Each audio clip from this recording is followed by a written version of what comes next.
In August of 2020, I decided to upgrade my camera. I had an older DSLR, I had a Nikon D3300, but when I knew that for my main job, which is a high school math teacher, I was gonna have to start out the school year streaming live my classes constantly, I wanted to offer some good production values on that. I wanted to do better than a webcam, and I found out that my Nikon was missing some important features to function for that use case.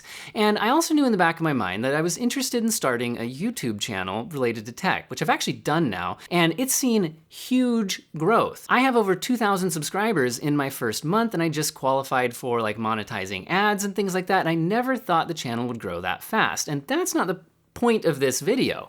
But I do want to say that one of the main comments I got from people who viewed my videos at the beginning and then subscribed, so it was helpful for converting viewers to subscribers, was the fact that my production quality was a lot higher than most beginning YouTube channels. And a big part of that is this camera. And another part is the audio, and I do plan on doing some videos about the microphones that I use and how I produce with them in the future. Now, what camera am I using right now? So I ended up settling on the Sony a6100 camera. And again, that's to replace my older Nikon D3300 camera. And I did a lot of research to figure out that this was the right camera for me. And I've been using it for a few months now. And like I said, I've had huge success with it on my YouTube channel. And I've also had huge success with it live streaming my classes in my classroom. So let me tell you first about the main reasons why I chose this camera, meaning what's so good about it for both live streaming and for video production. But then, now that I've used it for a while, I'm also going to get into what are any cons that I've noticed, what's any reasons why you might not want to use this camera, or just things to be aware of if you do buy the camera that you'll have to deal with. I also want to thank everybody who has liked my videos, watched my videos, and subscribed to my channel, because like I said, I've seen way more success with this channel than I ever thought I was going to have, like at all, ever. I never thought I'd get 2,000 subscribers, let alone do it in the first month, so thank you. And if you're just falling into this video, which isn't related to my normal stuff, my content is usually tech-related, specifically mostly PC and somewhat gaming-focused technology-related content, so you could subscribe to the channel if you're interested in that. I also, like I said, plan on doing some follow-up videos about the audio equipment that I use, maybe some other stuff about producing videos for YouTube, so other things that might fill into a little playlist on this kind of subgenre of content. So you might follow along if you're interested.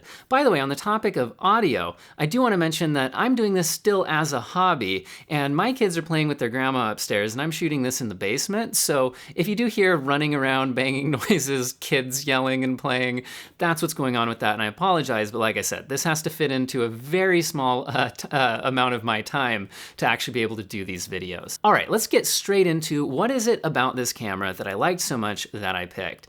And before I go any farther, I do want to mention also that I'm not shooting on the kit lenses. So I do want everybody to be aware of that as you're viewing this image quality.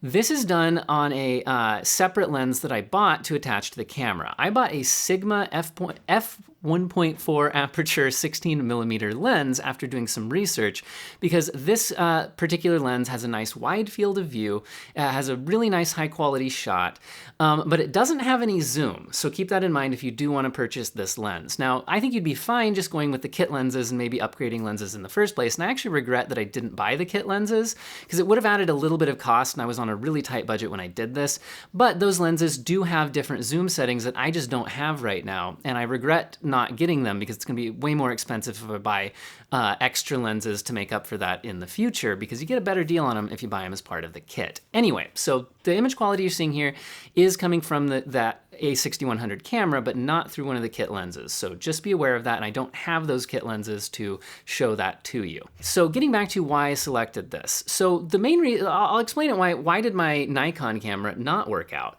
Well, number one, to do live streaming, which I sometimes will live stream 8 hours a day for my job teaching online right now.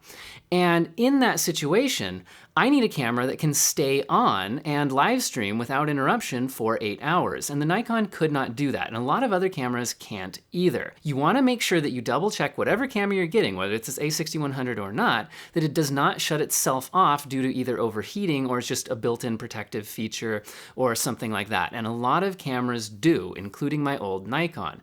So your camera needs to be able to stay on, and I can guarantee you guys that this one out of the box without me having to fiddle with anything will stay on for an 8-hour day of live streaming, and it does it like a champ, and I do that multiple days per week for a couple of months now. This absolutely knocks that out of the park. Now, I will mention that if that's gonna be one of your use cases, you should buy a dummy battery, because the battery is not gonna get you 8 hours. I think it'll get you more like 2 hours or so. So definitely get a dummy battery that you can put in there. And I'm gonna link, if I can find the stuff in the description of this video. I'm not an Amazon affiliate at this point, so I don't make any money off you buying it off those links, but I do wanna give you information about the equipment that I'm using. So again, that was a big thing, was the ability to stay on for a live stream. Now, the other thing that you really need for a live streaming camera is you need clean HDMI output. Now, what that means is I'm running, when I live stream, a HDMI cord out of the camera and into a capture card that goes into my computer. By the way, I use a cheap $20 capture card, which I'll link here and I might do a video about in the future. If you just need basic 1080p 30 frames per second or 720p 60 frames per second, which is more than enough for a little camera in the corner when you're gaming, or for when I'm live streaming just through Zoom or something like that, it's $20, guys, and it's amazing. I actually bought 2 of them. But the point is, you do need clean HDMI output. Here's what I mean by that. Some cameras, when you output the HDMI signal, they insert things like the focus ring, the image settings, your aperture, your shutter speed, all of those things. A lot of times those are inserted on the video feed, and that would go into your computer and would become part of your broadcast. And there are cameras where you cannot turn those off. And so that is something you absolutely have to research when thinking about a live streaming camera.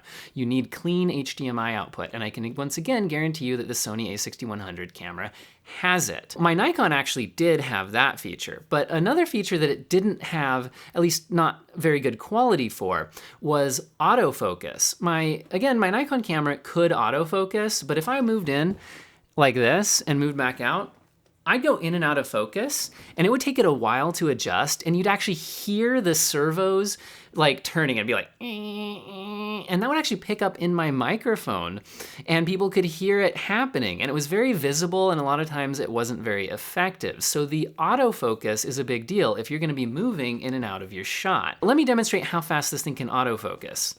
Watch it focus on my hand, and then back on my face. If you compare this with a lot of other cameras in this price range, they're not gonna have that quick of an autofocus. So that's one of the greatest things about this camera for my use case. I don't have to worry about setting a manual focus and staying within it. I don't have to worry about any of that. It just does an awesome job very quickly autofocusing on my face. Those were the main things, honestly, that I wanted in the camera. There were some bonus features that I wanted, less for live streaming, but for actual just video recording. Number one was I wanted to shoot in 4K.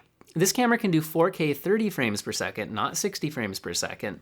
At 1080p, it can go up to like 120 frames per second, which you could use to do some limited slow-mo stuff and things like that. On 4K, it only goes up to 30 frames per second, but that's fine for this type of content that I'm shooting. But do be aware of that limitation. This is one of the main reasons I didn't buy the Sony a6100 camera, which is a few years older, but is also a very good live streaming camera that a lot of people have used. But it's not capable of shooting at 4K, and since I wanted to do some YouTube content at 4K resolution, that ruled that camera out for me. Plus the fact that during the pandemic situation when I was looking to buy it, it was just sold out and I couldn't get one. So that's one feature that this a6100 has over that 5100.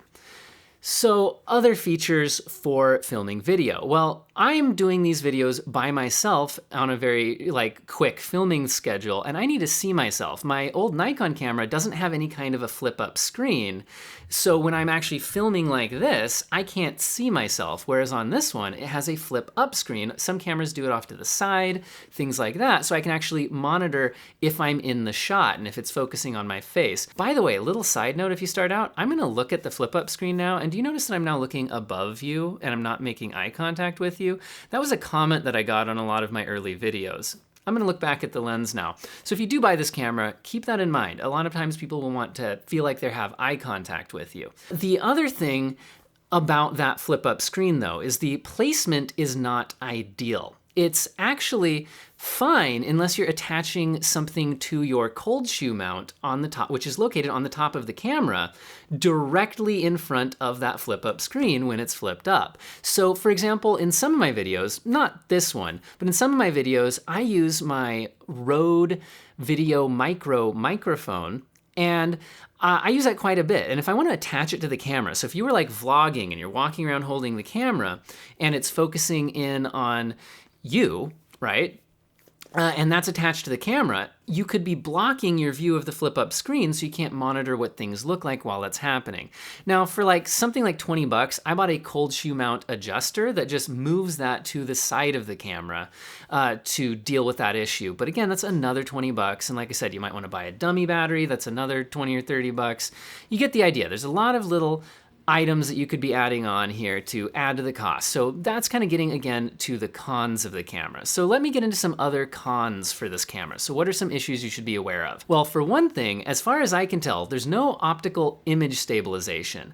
So if I'm walking around with this camera shooting videos, like if I'm walking around shooting videos of my kids, things like that, you can see a lot of the jitteriness, the bumping around if I'm not really careful with how I'm holding it. Now, if you bought like some kind of equipment like a gimbal or something, and I think there's even some lenses that might have their own image stabilization built into them, but I think those are expensive. There's ways to adjust for this and account for this.